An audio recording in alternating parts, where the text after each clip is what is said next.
All right, on the bench today, I have a 4L60E out of a 2006 Hummer H2 with a 6-liter. And as you can see, the transmission is clean and painted, and that's because I overhauled this about 8 months ago. And I get a call the other day from my wholesale account that the owner, was driving the car, and then a light came on that the transmission was overheating. So I says, well, get it back in there and scan it and kind of let me know what's going on. So there was a code for transmission hot, and I says, well, check the fluid level, see what's going on with that. And he said he checked it and it was dry, there was no fluid in it. So with no fluid in it, obviously there is a leak somewhere. And what happened was, I guess the owner of the Hummer just kept driving it until there was a problem. Now there's a problem.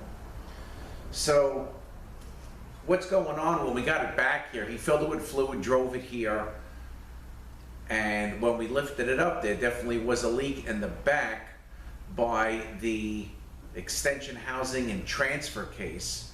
And the only thing that I can come up with of what happened is the extension housing here, because the fluid was concentrated in this area, probably cracked.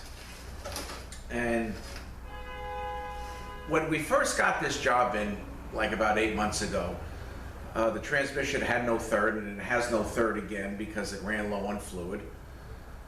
The front drive shaft, which is like on a slip yoke, meaning it should be able to slide in and out, was completely frozen, and we could not get it out. I mean, we took the, actually what happened was, this is a friend of the gentleman that owns the repair shop, so I couldn't get anything apart. I even called my transfer case guy, he says you'll never get it apart, and he was right. So I called him and said, we might need a transfer case here, might need a front drive shaft, or something's gotta happen, because I can't put it back like that because you'll get an excessive vibration. So he says, all right, let me pick it up and let me see what I can do. And I think they ended up getting a transfer case. It looks like, because when he brought it back, it has a Jasper sticker on it and a new front yoke. So I think that's what they ended up getting to fix it. But, I'm thinking maybe from when it was frozen and the car was being driven and it had a vibration, it might have maybe put some form of a crack in this at one point. But when the transmission was done, we just don't finish these things to give them back to the guy. We drive it around, we double check it for leaks, make sure there's no leaks. There was nothing. But if there was a leak, we certainly would have got it back a lot sooner than 8 months ago. So this is maybe something, I don't know, that happened somehow, or maybe it was a weak point and it just gave way. But bottom line is, the fluid was all in the back, concentrated in this area. So the only conclusion that I can come up with is this extension housing is cracked. So I got another one here that I'm gonna put on, but it's just not a matter of changing the extension housing. We're gonna take the transmission apart, because when it hits third gear, there's nothing there, it just runs away. So they basically just kept driving it until it, they had to bring it back because there was a problem. So what we're gonna do is just kind of tear this down and confirm it, and then I'll get a parts list together, get some stuff on order, and I'll fix it up for them. I'm gonna honor the warranty. It actually is a very, very good wholesale account, so I have no problem with that. Things happen. So I'm gonna get a little closer here, and we'll take this transmission apart and just confirm third gear. So we're probably gonna need 3, 4 probably clutches and steels. If the snap ring got hot, we're gonna get a new snap ring. Probably the band is no good. I got the new extension housing to put on. So we're gonna tear it down, see what happened. I'm gonna tear it all the way down, actually, because I just want to go through this whole thing, check everything, and then basically what I'm gonna do is just get the parts that I need. I don't have to do a full overhaul again, because I just did that less than a year ago. But it should be okay just with just what we need to get to fix this up. All right, so let me get a little closer. These bolts here in the bell housing, where that is that special socket got them loose already because it's a little bit of a pain to get these things loose. It's a 50 Torx Plus, so I kind of broke them loose, and I'm just going to zip them out with my 3/8 gun. But what I normally do before I put the gun on them to get them loose, because if the center strips out, you know, it's a real pain in the neck. Sometimes it's easy enough just to get a chisel, give it a shot, it'll break loose. But I put the shaft on here, and I just, you know, hit each one, go around a few times just to like shock it. You know, I bang it in with the hammer to make sure it's in there good, and then zip it out very slowly with the gun, and you know, it's usually okay. So those are already loose. All right, so we're gonna take this off, the servo, we're gonna get this off here. I'm gonna drop the pan to get the filter out and the lockup solenoid out. And then we can pull the, you know, the gear train out and just kind of see what's going on. And then, you know, I'm going to take the valve body down because I want to clean everything up, make sure everything's nice and clean. I don't even think this transmission, well, they did add fluid, so, because I don't think there was too much in here, but to a certain extent, you know, it wasn't drained, but I don't know how much fluid is in there. So let me get a little closer. We'll just get started, tear it down, see what happened. And then again, at that point, I got my list together, get everything on order, and put it back together. All right, so let's get these bell housing bolts out. You know what, I might need a small extension to get the bottom ones.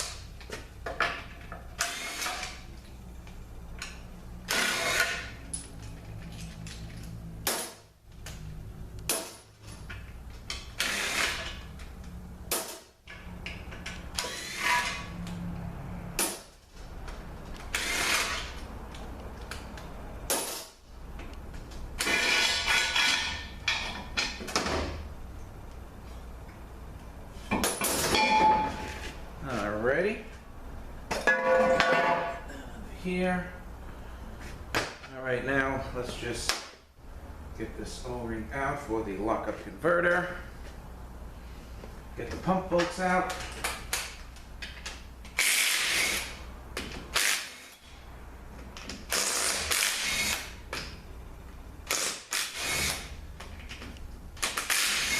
And this particular one, I'll show you when the pump comes out. This does not have a pump O-ring. This has a K-seal around the outside. And the fluid is definitely burnt. Still red, but it's probably maybe from the mid, but it is burnt. All right, let's get the linkage off. That is a 15. And the side switch.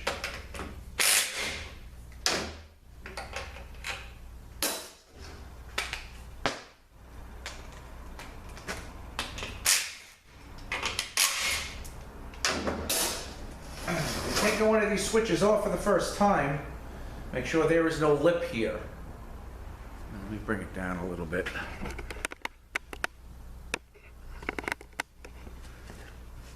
Make sure there is no lip here, because when you slide the switch off, see how easy this is coming out? That's how it should come off. If there's a lip, you screw up the inside of this switch, and then when you put it back, it doesn't read right. All right, so just make sure there's no real lip here or anything, and the switch should slide right off.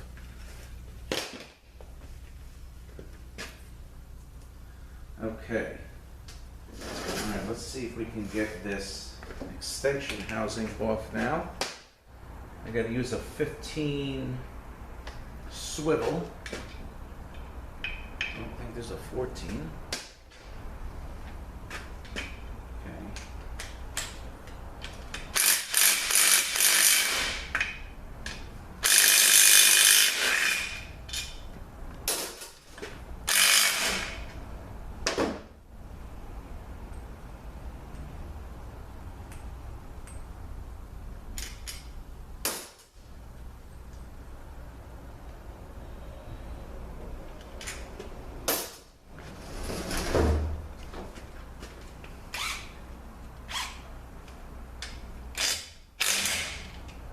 See if we can break this loose here.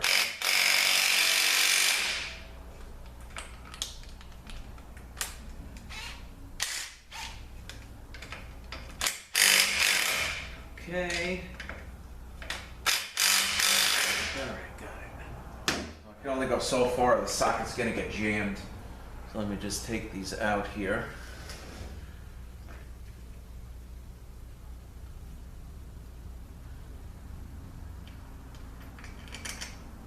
Okay. One more.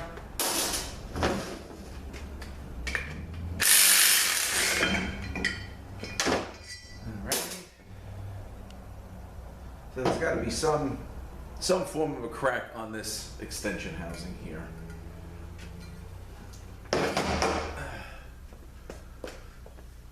Okay. Now we're going to go ahead and get the servo out for the band.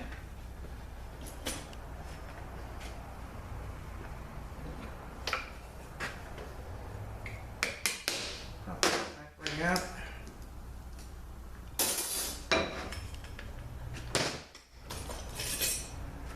See if we can get the cover out. Move the, oh, there we go. Okay. That was easy enough. And again, a Corvette servo piston here. Okay. So now, I'm going to flip this, drop the pan. Ugh.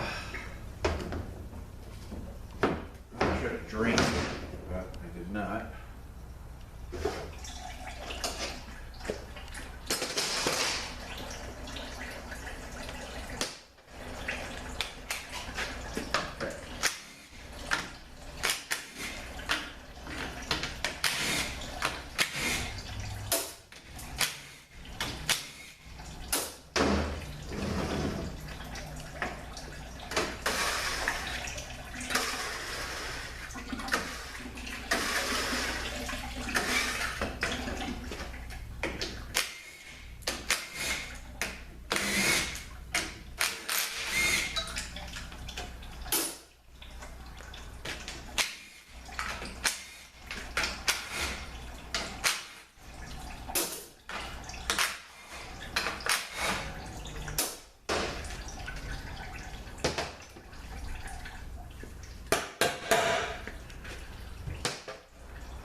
There's the pan, not looking good. Smells really bad.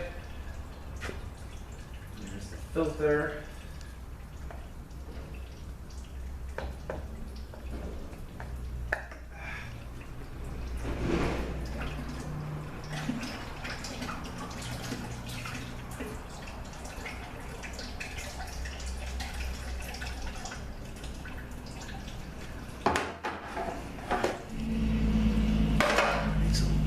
There. Now what we got to do to get the pump out, we can actually leave all this here for now, but I'm going to get the solenoid out. All right, to do that, we got to pop the clip and get this PWM solenoid out. Okay, we move that and we get the two 10mm bolts.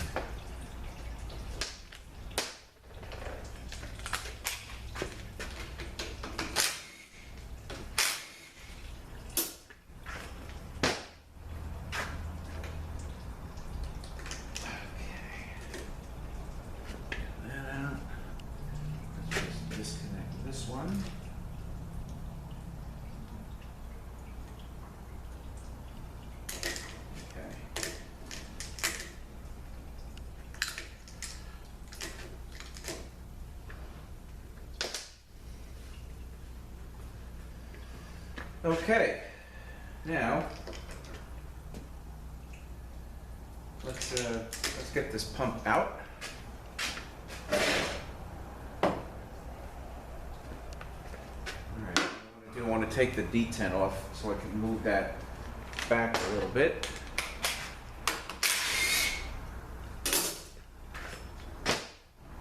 Move this back.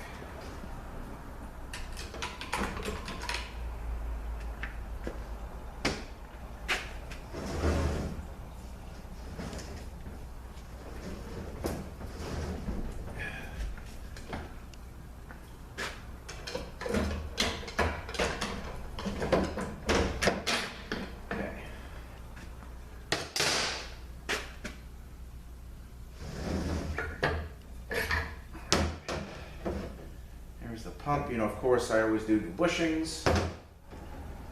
Pump washer. All right, so now you want to release the band out of its anchor. So I'll just kind of move that out of the way like that. Pull it down. All right, so the band's a little burned up here. So that's going to be changed.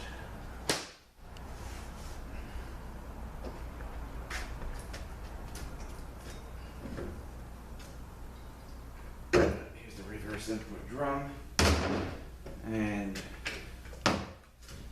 3/4 clutch pack is fried. The washer did it just dropped. I'm gonna wait for the washer to drop. All right, so let's take a fast look at that. Let's just get on that one there.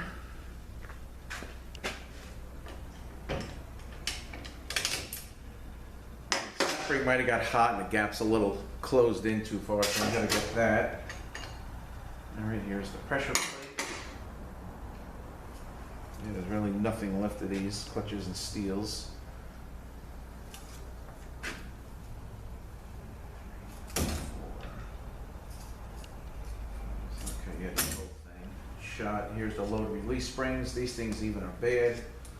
The cages goes, I'm going to get the load release spring kit from Sonic, which is just the springs. Okay, bottom pressure plate. So that whole setup will be changed. Let's take a look at the forward.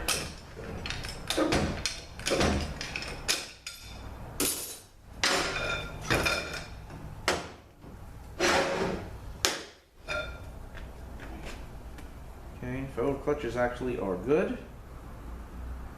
No problem. And got a bearing and a rubber bushing here. Let's get the overruns out.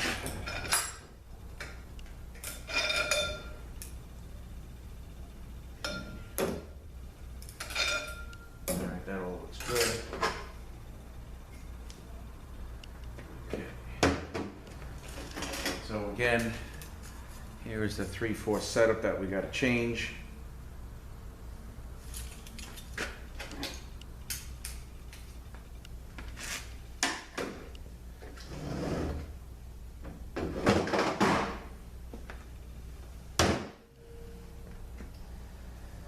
All right.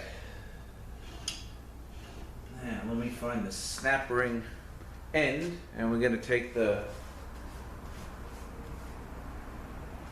rest of the gear train out, check the low reverse clutches, pull the valve body off. Just a quick chunk down to order what I need.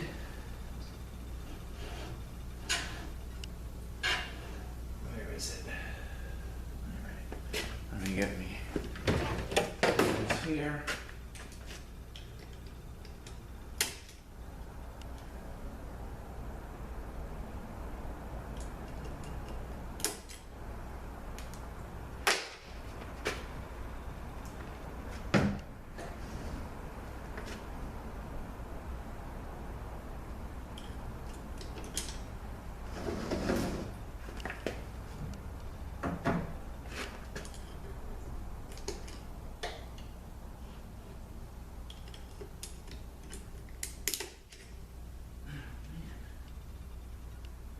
Bit of a hard time here.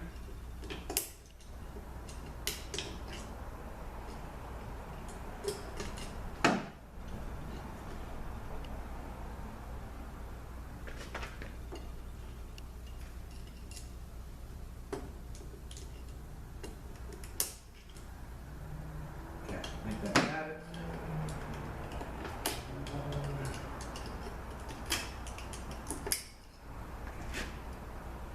Alright, here's a little snap ring. Those come in the overhaul kits, by the way, so I always change that.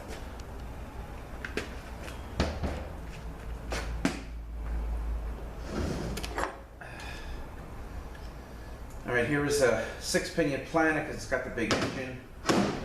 This is the ring gear / 3/4 clutch hub, so we'll clean that up real nice. Bearing on top of that. Right, the shell I always change. This is a hardened shell splines because these tend to strip out or crack here.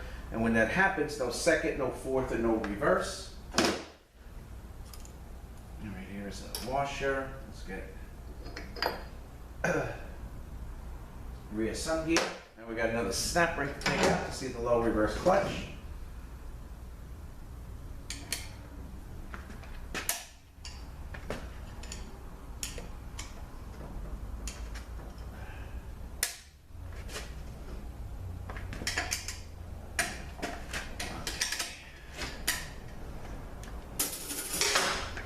Okay, so what I gotta do now, I'm gonna hit the back of the shaft with a hammer, but it's not actually straight. So I gotta use my snap ring pliers in between the case and the center support to make it straight. And it'll pop right out. Okay, let's take a look. So I'm gonna go here.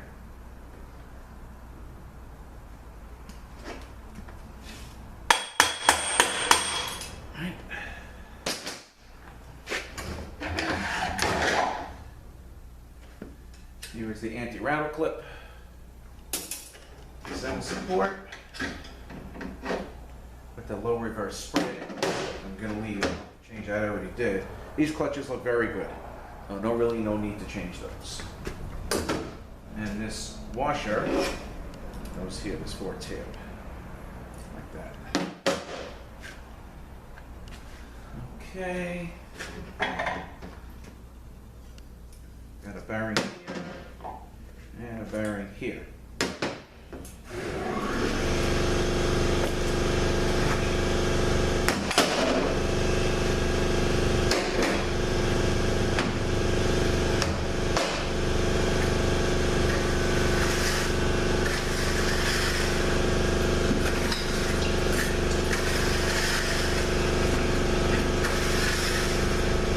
Okay, I got the compressor on, so my waste oil is on. All right, so let me clear up some of this oil. I'll wait for the compressor to shut, and I'll be back in a few minutes. Okay, let's get these solenoids unplugged. There's the EPC. All right, now we'll go ahead and just take the valve body off because, again, I just want to make sure everything is clean. Here's the 1-2 accumulator piston.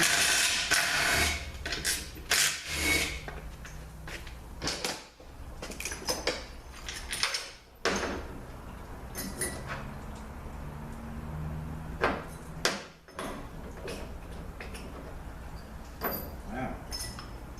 There's a O-ring on this. And the sorry isn't even doing anything. This is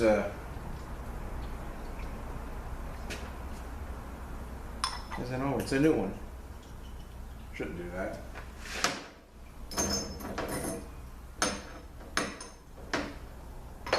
I'm gonna change that.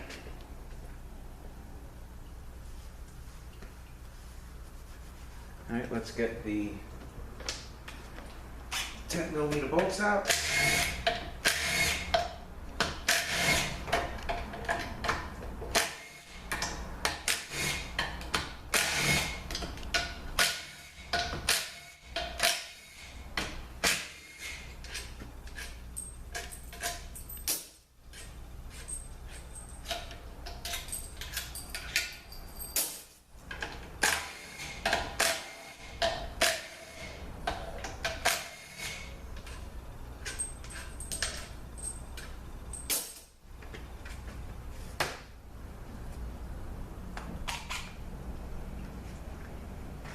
All right, let me find my 8mm.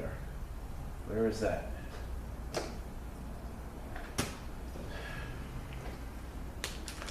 Got 3 8mm bolts here. They're different. You gotta make sure you put them in the right spot. I know I've said this before in the 4L60Es.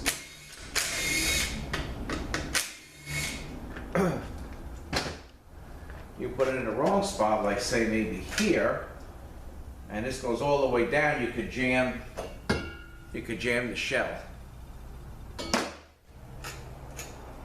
So you gotta look where they go and make sure they go back correctly. All right, so we got all check balls in here. So they're all gonna fall out.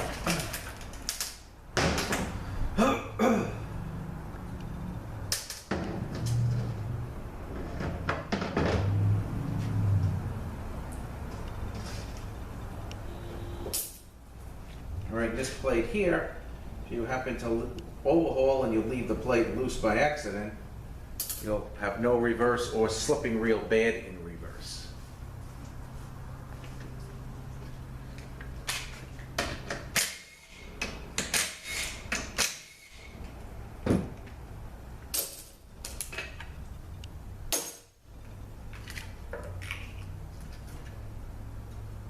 Okay, so I want to make sure these screens are clear here. And this plate, I'm going to put in the gaskets because I have them. Okay, accumulated here.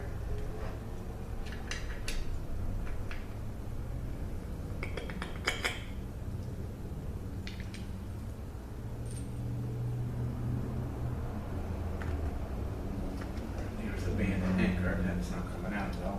Let's get the rest of the checkboards out.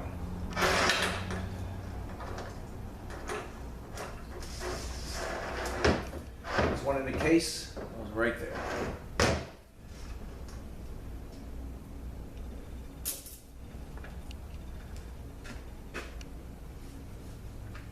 Okay. There we go. All right, well, we got this thing chunked down, and let's just take a look at these frictions here, but I'm sure they're gonna be fine.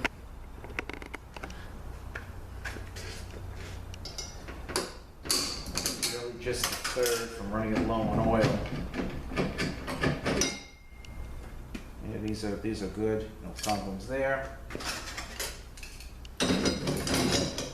All right, so I'm going to get my list together. I'm just going to clean everything up.